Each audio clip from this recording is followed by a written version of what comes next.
Welcome to the Mad About Horses video podcast. And in this episode, we are going to talk about stereotypic or abnormal horse behavior.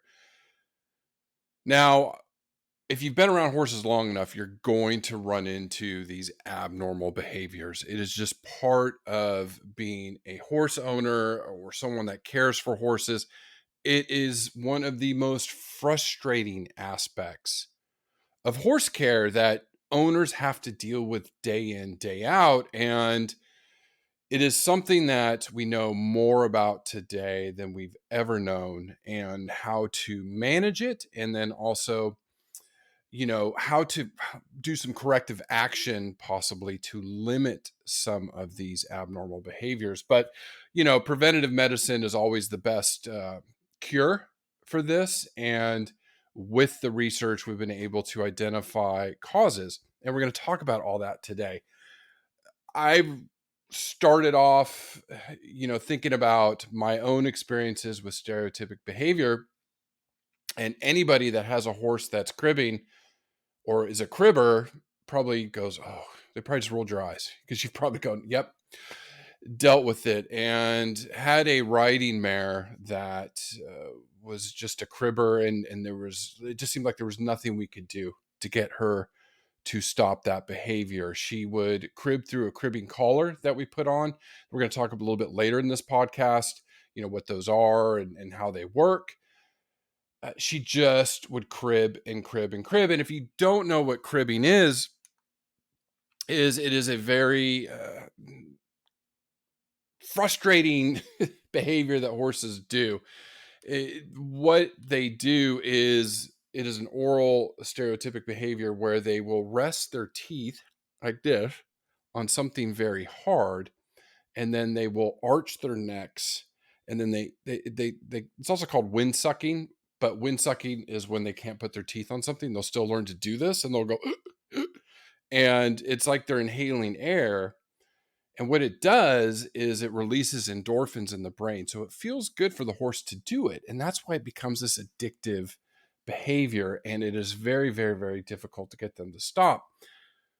The reason cribbing can be a problem in some of these stereotypic behaviors that we're going to talk about, especially with cribbing, is they wear down their front incisors. And this horse that we had, she literally had nubs on her front incisors. What that means is they don't have their front teeth. So then when they go to graze or munch on grass, they have difficulty selecting and chewing blades of grass as they forage. So it is an issue. It is a health issue. And some of these other abnormal behaviors can cause colic, wood chewing. Some of these other stuff that they do that leads to the stress of it. So the overall, when it comes to stereotypic behavior, the overall feeling is it shows like a mental distress in the horse, right? So if we go back to how these stereotypic behaviors impact the horse, but also the domains of welfare, that mental state, that's the fifth one that overrides all the others. It is a concern, right? When you see horses doing these behaviors, it's not just cribbing. Cribbing's a whole separate one that like I said, it's addictive. It's very, very difficult to alleviate, but there's a whole list of other behaviors that we can alleviate, or we can find strategies to minimize horses doing these behaviors, because they're an indicator of stress. And we're going to find out. We're going to find out what the research says. I will start this out with saying, is it boredom? Because as I evolved in my career, as studying this many decades ago, you read the research, you read the papers, and as I was taught by my professors, and then as I turned around and taught my students, stereotypic behaviors because the horse is bored. Well, that's probably maybe not true. And you were like, what? No, it's boredom. It's pure boredom, right? They're bored. That's why they've developed these things. No, we're going to talk about what the research shows, and it's actually not what we call boredom. It's other impacts of a horse not being able to act like a horse. So there is a lot of research out there that shows these stereotypic behaviors are due to their environment and due to domestication. Okay, so we're going to talk about the history of this in a second as I always talk about history. But I think it's worthwhile to start with the broad definition and then we'll narrow it down as we go. But like I said, many papers, scientists around the world, DVMs, PhDs, all looking at this. And one that I found very interesting in the Journal of Veterinary Behavior by Dr. Christy Robertson and other authors. Casual factors of oral versus locomotor stereotypy in the horse. Okay, so this is their definition of stereotypic behavior, abnormal behaviors like cribbing and wood chewing and all these others we're going to talk about.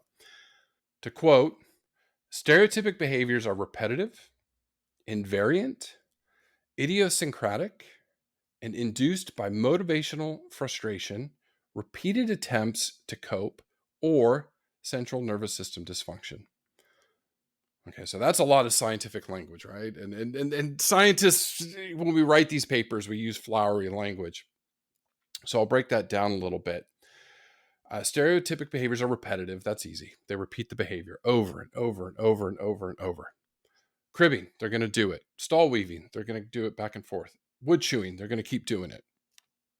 Invariant. So what does that mean? It means it never changes. It's an unchanged, it's a pattern of behavior. So when they crib, they go and look for something solid and they go and stick their teeth and they try to inhale air, and arch their neck and do that behavior. Stall weaving, that's a big one. That's one where the horses bounce back and forth on their front legs. It's repetitive. It's a stereotypic behavior. Pacing, back and forth in a stall, or perimeter walking. Repetitive. They just keep doing it over and over and over. Now, idiosyncratic means it's unusual habit. It's a strange way of behaving. So it's not something natural that a horse would do, say, in the wild. It's not something they're normally inclined to do. It is a behavior that they learn due to the stresses of being in confinement. Because again, these are, animals that roam the plains evolved over millions of years to eat small meals all day and be out on, in the sunshine and do the things that they normally do. But when we confine them in fences in, say, a pasture or a paddock, or we have them in a dry lot, or we have them in a stall, we're limiting what they can do, what their natural behavior tells them to do. So they get, it's like frustration, right? They act out in frustration. We'll talk about what the research shows. Now, the repetitive frustrations to cope with stress, right? Central nervous system dysfunction. Now, this is beyond this podcast. That's more medical, and that's with veterinary care. So if you do have a neurological disorder or something like that, that is something that they need to do. But that's the broad definition of stereotypic behavior. And we call it abnormal because it's not what they're normally meant to do. So what is normal? Right? And a lot of these podcasts, I talk about normal horse behavior. And what is normal for your horse may be different from what's normal for my horse or my neighbor down the road. Okay. But gotta have a little caveat here. Sometimes what's normal for your horse is abnormal, right? So if we had two horses in a pasture, one's eating hay or out of a round bale or is grazing, and the other is over in the corner on a fence post cribbing, that cribbing, it may be normal for your horse to do that, but that's not normal, right? So I think in the normality of this discussion is what horses should be doing or are normally doing in a wild situation or in a optimal environment. Remember, to go back, horses are meant to graze all day. The research shows around 60% on average, 60, 65%, depends on the study, eating small meals all day. And then they're resting for a lot of part of the day. They're doing some grooming or social interactions. They're alert, um, just being a horse. That's what they're supposed to be doing. Now, when we stick them in a stall because we need them for training, that's part of companionship with them. It is an acceptable form of housing horses around the world. Doesn't matter where you live. We've been doing this for centuries and millennia. This is where you start to see some of these stereotypies. And at the end of this podcast, we'll talk a little bit about strategies to help those stalled horses not develop these. Okay, so we have our definition. We kind of know what normal is, and we know, okay, some of these abnormal behaviors, other ones I haven't mentioned. So we started with cribbing. That's an oral stereotypy. And when you think about it, a horse in their environment, they don't have fingers and hands. So to manipulate their environment, they use their mouths, right? So that's one way they can manifest some of these behaviors is with the mouth, because they can go and bite and move things and manipulate their environments. So that's where we see cribbing. And then we also see wood chewing, which, again, a caveat, it's okay for horses to chew wood in the wild, or you don't want them chewing on your trees, and that's why we usually fence our trees off or wrap them in wire. But horses would eat wood or fiber in their environments or in the wild, and digestive systems should be okay. But in a stall setting, or say in a small paddock setting, or even in a pasture setting, wood chewing or destroying your in their environment, the fences and the things that keep them stalled, or if you have shade, building, that horses stand in, if they're chewing all that wood, that's not good. That's not good. And if they chew too much, it can cause problems. Okay. And then wind sucking, right? That's that other oral fixation behavior. Locomotive behaviors, talked about the pacing back and forth, talked about the perimeter walking. The weaving is going back and forth on their front legs, just back and forth, back and forth. So they'll sit in their stalls or the front of their stalls, and they'll just go, alternate their weight on their front hooves. Other abnormal behaviors or stereotypies is aggression towards people, aggression towards animals, aggression towards other horses. That's not good. Biting, rearing, head shaking, that's a constant. If it's repetitive, I mean, obviously a horse is going to shake their head if they have flies or something like that. But if it's repetitive, some of these abnormal behaviors, and, again, why a concern, not only talking about colic, destruction of their teeth, but just overall stress. Obviously there's a stress associated with this, and that leads to ulcers. That leads to self-mutilation if it's too much. That's a horrific abnormal behavior that some horses do. And at least to reduce lifespans, so they won't live as long, or their competitive advantage, you lose that if they're stressed all the time. They're going to lose weight and muscle and all these things. So not good, especially the locomotion ones, because they'll be so stressed they're just burning energy all day, right? And they become hard to keep weight and things like that. So overall, the broad picture of these behaviors is it is a problem. It's an absolute problem that owners are faced with all around the world every day. Now, thinking about my approaches to this podcast, I always go back to the history. I'm like, okay, is this a recent phenomenon? Because we're feeding our horses better, so they have better diets, they have more energy to do the things we ask of them. They are in environments where a lot of them are stalled, in training, getting ready for competitions, very busy lives. They're not working on farms. They're not pulling carts or taking their owner back and forth to town every day. It's a different world for horses, say, versus 100 years ago or 150 years ago. Did horses have stereotypic behaviors way back when? And come to find out, yeah, actually, thousands of years ago, They have found skeletal remains of horses with worn down teeth where they were cribbing thousands of years ago, which is crazy to think about. If you go back, a few thousand years when we start domesticating horses, and in ancient Greece, it's like a couple thousand years ago, but let's go to ancient Egypt 4,000 years ago, or the Byzantine empires or whatever, going way back in history. When you put horses in a confined situation, they started to crib, which is crazy. So when you see a cribbing horse, go, you know what? They were doing that a long time ago. Now, UC Davis Veterinary School of Veterinary Medicine has a statistic that up to 15% of horses will develop cribbing. 5%, as low as 5% to 15%. That is a lot of horses. And they've actually observed that behavior in Przewalski horses that were confined. And we know Przewalski horses are a separate species from domestic horses. They're still part of that Caballine lineage. So if you go back to the Rise of Equus podcast, I kind of talk about how they split. They have different chromosome numbers, so they're definitely two distinct species, our domestic horses and our Przewalski horses.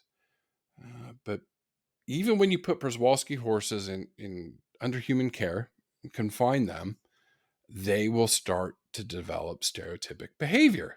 So you're like, wow, okay. So it's an equid thing, right? I didn't see any research on zebras or wild asses developing this, but I would think they would. Okay. Now, to get more recent history, I found a very fun read, and you can find this online if you ever want to Google it, but it was Horses and His Diseases, and this was by Robert Jennings, who was a veterinary surgeon in 1860.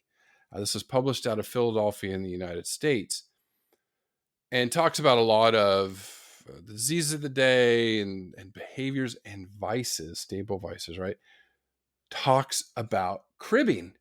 And I was like, wow. So reading this, I could read the frustration in this narrative, and I want to read you some of it because it's very similar to what we experienced 160 years later, 164 years later.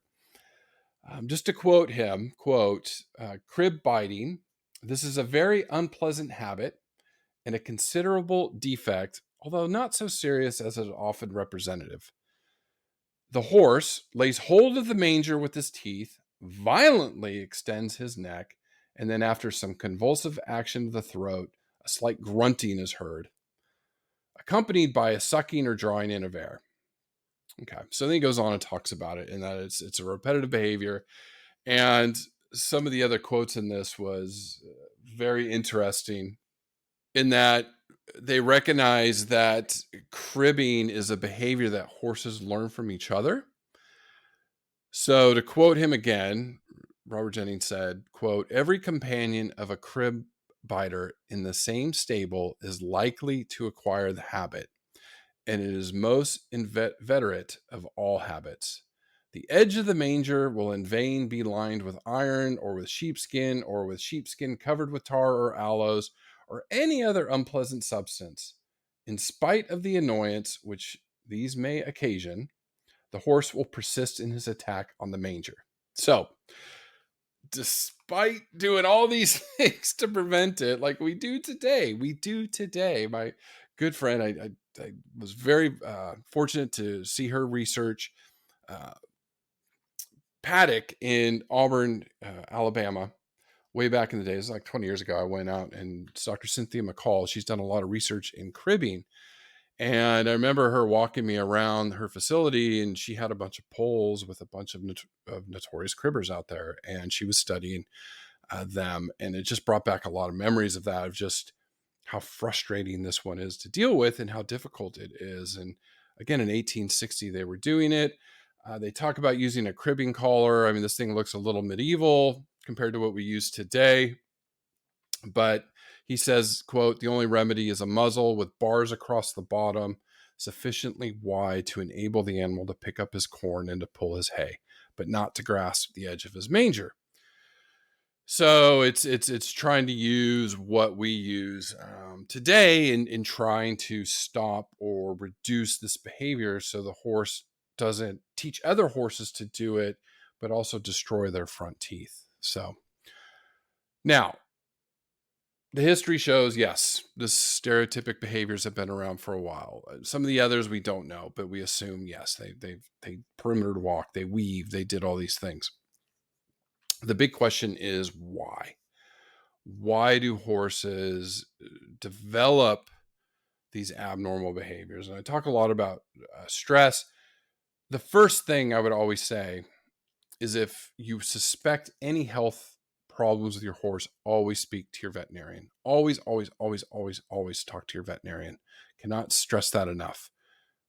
They're the ones that can get eyes on your horse, and they're the ones that can help guide you, especially when it comes to some of these abnormal behaviors.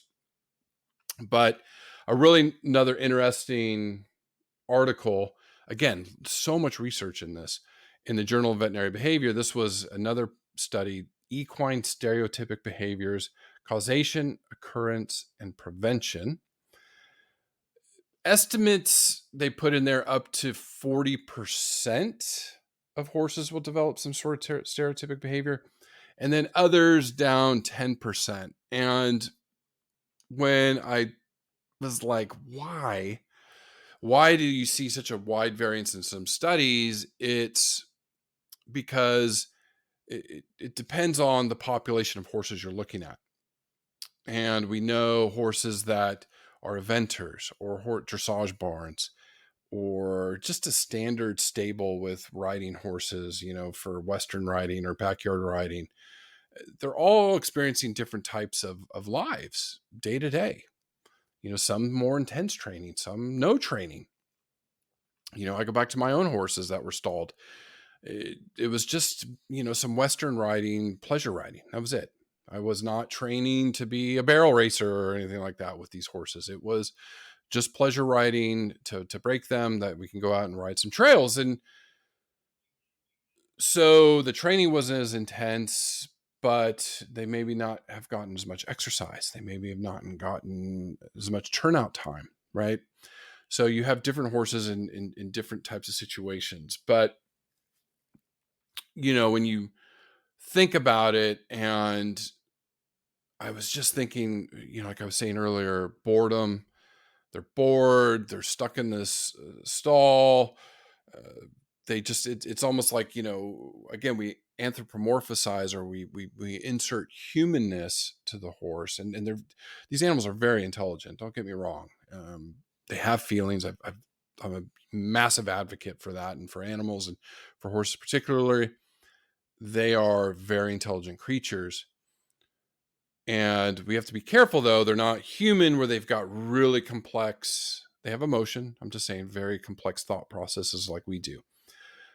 So when you think of boredom, to us, it's like, and again, our attention spans are getting reduced. And the other day, a couple weeks ago, I remember I didn't have my phone because I was getting fixed, and I was waiting for my kids to get out of school, and I was sitting there twiddling my thumbs. And I'm used, today we're used to having our phones or reading the news or we're catching up on messages, social media.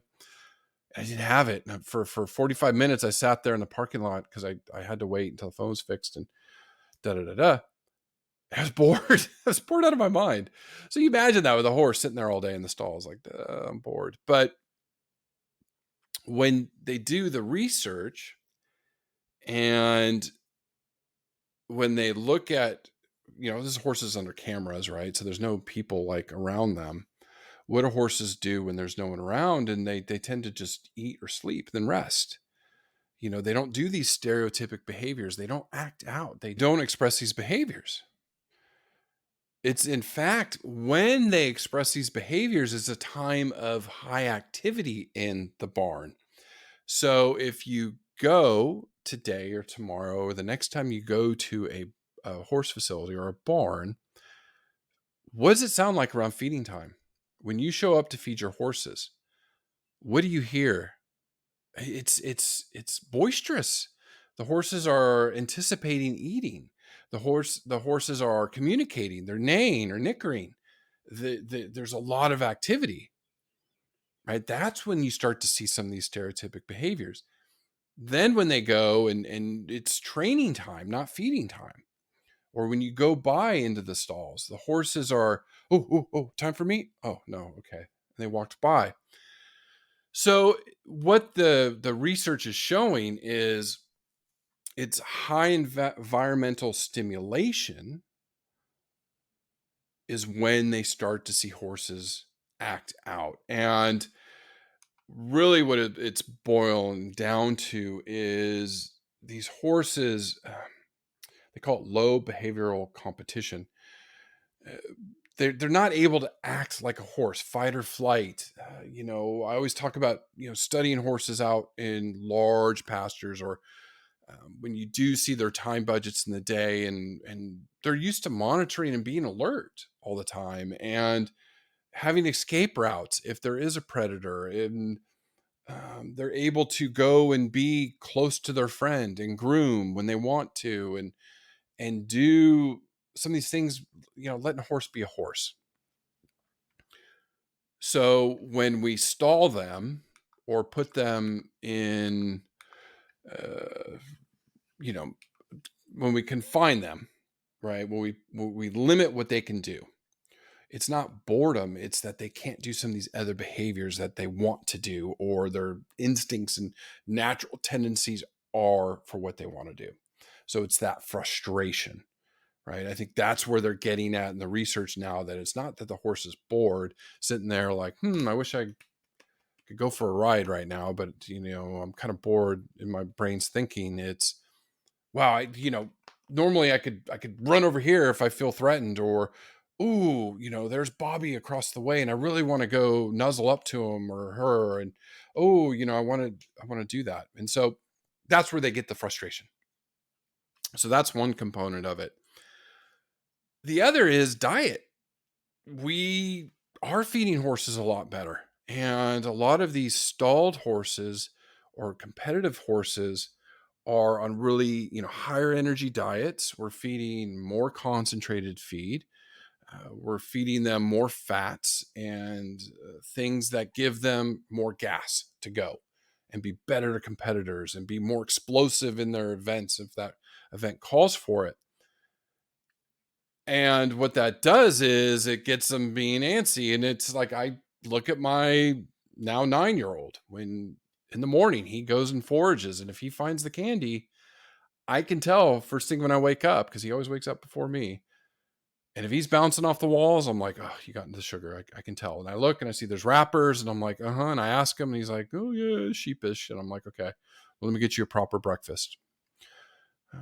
So that energy, that sugary starch, that a lot of diets, a lot of energy diets. And I saw this. One of the stories I like to talk about is when I was working at the Del Mar Racetrack. I was a hot walker. I'd get up in the morning and help groom and walk horses all day, and then take them to the races in the afternoons, and then repeat every day, right? These thoroughbreds are incredibly pampered, beautiful stalls, complex diets. And this was years and years ago. This was before even now. I mean, I'm talking over 20 years ago when I worked there. And, I remember the first time I saw a horse weaving and just going back and forth. And I just like, that's an abnormal behavior.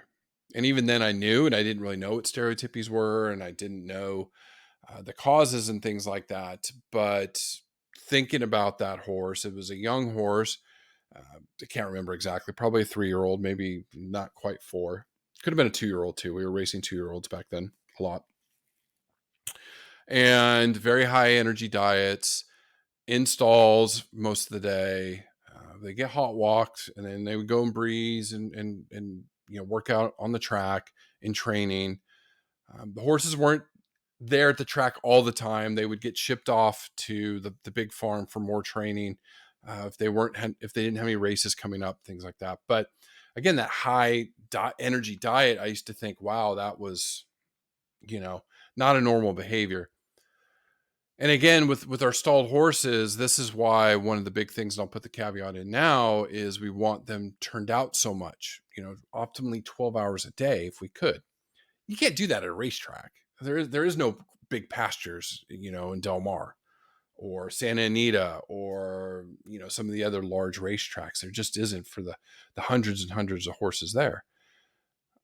But, again, there's other things we can do with enrichment that we'll talk about in there, with like stable toys or slow feeders. That's where we're getting, which is really good, because it all goes back to the 5 domains of animal welfare. Nutrition, we're meeting that, or we're probably overfeeding our horses, and that's another podcast for another day, but that's a big one. The environment is where we're seeing, changes, and that's the major factor in development of stereotypies, the health of the horse, the behavior, allowing a horse to be a horse. So that factors in with environment, and then that mental state. So I did talk about that in a past podcast. And then the last factor. So if we talk about overfeeding, maybe too much energy in the diet, or it's just, that's part of being a competitive horse, that they need to be on those diets. We talk about the behavioral frustration. The other aspect is if they're not getting their nutritional needs met, which, just to put it out there, most all forages on the planet are deficient in some nutrients. Horses need some supplementary feed to balance out their diets. If you get their diet evaluated, I guarantee you there's probably some deficiencies in there, because our hays, doesn't matter where you live in the world, are not going to be able to reach that horse's all their needs, right? And we want to meet all their needs because we want these horses to live into their 30s, some even into their 40s now. We want their competitive lifespans to extend past their teens into the 20s, right? So that's why their diets are so important. But that can lead to wood chewing. That's one of the things, or they may eat soil or other things because either they're hungry or their needs aren't being met. So they try to find ways to fill those needs. Now, we've talked a lot about stalled horses. Some of you may be asking, what about pasture horses? Do they develop stereotypic behavior? Well, yes. The quick answer is yes. And there is a very good study that was done out of Australia. And this was published just recently, a few years ago. And it was looking at the reports of stereotypic behaviors in pasture horses. This is in Australia, but again, it can be anywhere in the world. In this survey, this covered over 3,000 horses, and 85% of those horses had access to pasture at least 16 hours a day. And again, of those 3,000 horses, at least half had developed or shown signs of some stereotypic behavior. Chewing bark was 26% of the horses, so almost a quarter. 18% licking or eating dirt, 7% pawing the ground. And then some of the owners talked about, they had some issues with their pastures. And again, for me, those statistics indicate that if they are wood chewing or eating dirt or something like that, that probably the grasses in Australia are not meeting the dietary needs of those horses. Those horses need something more in their diets to offset whatever it is they're not getting, or the pastures are too compact. Too many horses. We've talked about that in a previous podcast with behavior overcrowding. That leads to stereotypies when horses are overcrowded. And it also leads to pasture degradation. So, the rule of thumb is always 2 acres per mature horse under most conditions. But I always use New Mexico as an example. They have lots of wonderful horses out there. I've been to New Mexico. Not the most lush or densely grassed pastures out there. So I could say, some of those horses may need 8 acres, to meet their dietary needs. So it just depends on where you are. And then even time of year, it could be 2 acres per mature horse in the summer or spring. That could go to 4 in the fall or winter, right? It just depends on where you are. But again, stalled horses is where we see a lot of this. You do see it in pasture horses. So when we go to look at how to limit stereotypic behaviors, and Cooper McGreevy is a very good study. Stereotypic behaviors in the stabled horse causes, effects, and prevention without compromising horse welfare. A very good paper on this. And to quote them, the number one thing is turnout. Turnout, turnout, turnout, turnout. That quote, it is widely acknowledged that the most successful means of reducing the frequency of all common stereotypies is to give the horse greater time in paddocks with ad libitum forage and social contact with conspecifics. Okay. So that means basically turn them out with either hay or enough pasture with other horses. That is the number one strategy in reducing stereotypic behavior. But can we all do that? No. Some of you listening or watching can't do that. You just can't. Your facility doesn't have it. Wherever you live, you don't have it. Or if you have horses on your own property, you probably maybe don't have it. I would suggest if you do have a paddock, it could be dirt. You put in plenty of hay, let the horse, get turnout time. If you can, it's very, very important. Some of these other strategies could apply to stalled horses that you should consider. And this is where I think there's been a big change in the industry just in my lifetime, seeing, where we've gone with, the 5 domains of animal welfare, where we're seeing more environmental enrichment. I can drive down the road. I live near some dairy farms, and I will see scratchers out there. I've even seen automatic scratchers where the cow can go underneath and push up a little bit and it will scratch their backs for them. I've seen bulls, they have around these big posts, bulls up around scratching their shoulders. That's a form of enrichment for them. We're seeing this now with our horses, especially with our stabled horses.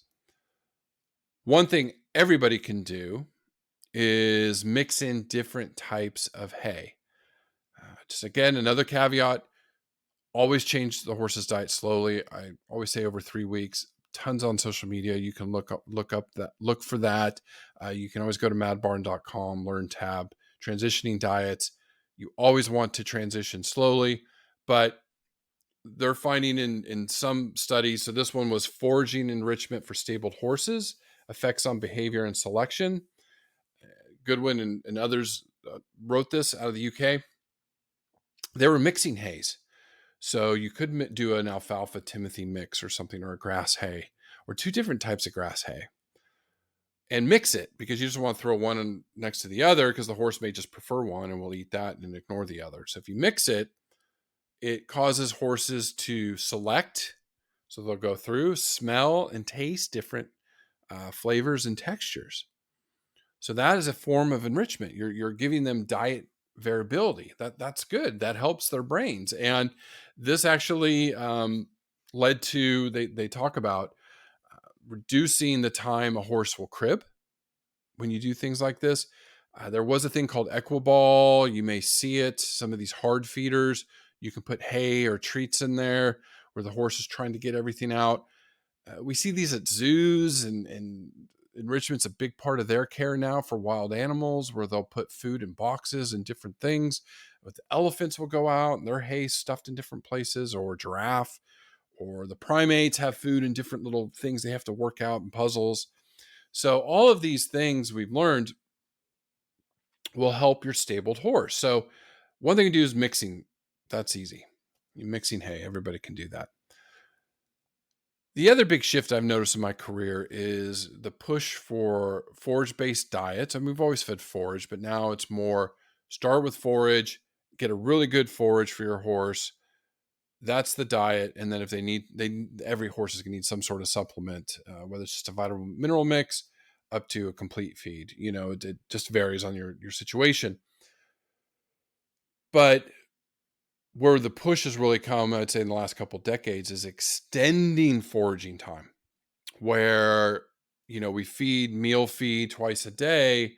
Now we'd say, 3, 4, 5 times a day would be optimal, but you can't really, not everybody can do that. So what do? You try to either feed them as much forage as you can, and then you get into obesity and those concerns, or you would increase the time that they forage with the use of slow feeders. That we've seen, and there's a lot of research ongoing with using hay nets or other types of slow feeders for horses. If you go madbarn.com, learn tab, or the article tab, slow feeders for horses, benefits and best way to use, talks about the benefits of this, that it increases foraging time, which we want to do. Again, horses are meant to eat small meals all day, so trickles of feed. They notice when they forage longer, they decreased aggression. Overall welfare is better. It can help with weight loss, and, helps their guts be healthier. It reduces stereotypic behaviors. So you can use things like hay nets or hard slow feeders like that Equiball I talked about. You can stuff that with forage and the horse has to work at it to get it all out. You have to be a little bit careful, especially with hazards where they're getting their, if the horse is shod or has shoes on, you don't want them to strike the net and get tangled up with that or hurt their teeth or something with a hard feeder. You actually now can see round bale slow feeders, which, round bales in my career, I always just dumped them in a round bale feeder, but now you have nets that go around them that the horses have to work at getting the forage out. That's a really great way of increasing foraging time, increasing the horse. That's what they want to do, right? That's what their bodies are telling them to do.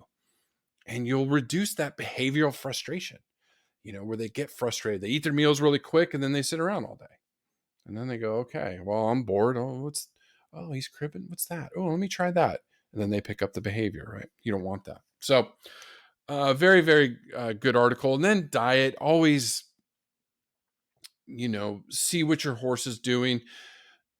You can go to Mad Barn right now and get your diet analyzed 100% completely free.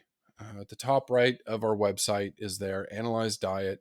You could submit your diet, have one of our equine nutritionists, DVMs, PhDs, look at what you're feeding your horse, come back at you and say, looks great, or you're feeding too much energy. Your horse, you say you do this with your horse. I look at what you're feeding and wow, and your feed bill must be really high. Get that advice or talk to an equine nutritionist that you trust and say, hey, can you just analyze my diet and see what I'm feeding if I'm on track? Is my horse in a proper body condition? Am I missing anything? Because those dietary imbalances can lead to these stereotypic behaviors. And, where I'm living in New Zealand, I didn't realize I was low in iodine. I had no idea. My skin was irritable. I've never had problems like that before. I was like, ooh, is it the air down here? I mean, the air is clear, but is it the water? And I come to find out that our vegetables and fruits, we don't have any iodine. And I was using the Himalayan salt, so I wasn't using iodinized salt, and I was really low in iodine, so I had to add that to my diet. Uh, Horses need that in their diet. They need selenium. That's a big one, antioxidant. Everywhere I look, soils are deficient in selenium. So get your horse's diet looked at and see if there's any imbalances there that could be causing some of the stress or hyperactivity that you might see, or if they're wood chewing or things like that. Now, cribbing collars, I'm sure many people have different opinions on it. I think there is a welfare concern with them. They're supposed to be painful or discourage cribbing behavior. I've seen a mare crib right through the cribbing collar like it wasn't even there. She kept cribbing. And obviously the pain or whatever, the discomfort she was feeling outweighed the benefit of cribbing. I would just say do everything under veterinary care or with veterinary guidance. If it's in that desperate of a situation, I can't see your horse and I can't tell you not to use it, but always talk to your veterinarian, let them know what you're doing, and they can help guide you. So other things you could do, again, the turnout time's big, the increased foraging time's big. Stable mates visually can see each other, talk to each other, using environmental enrichment, different toys I've seen used. People put mirrors up, different ways to enrich a horse's life. Talk to friends. The horse industry is wonderful in sharing information. Uh, People on social media, or even tell us, email me, podcast@madbarn.com. What's something cool that you do? I would definitely mention it in a podcast or do a social media post on it. If it's something I've never heard, or just it's interesting. I love to hear from you and let me know.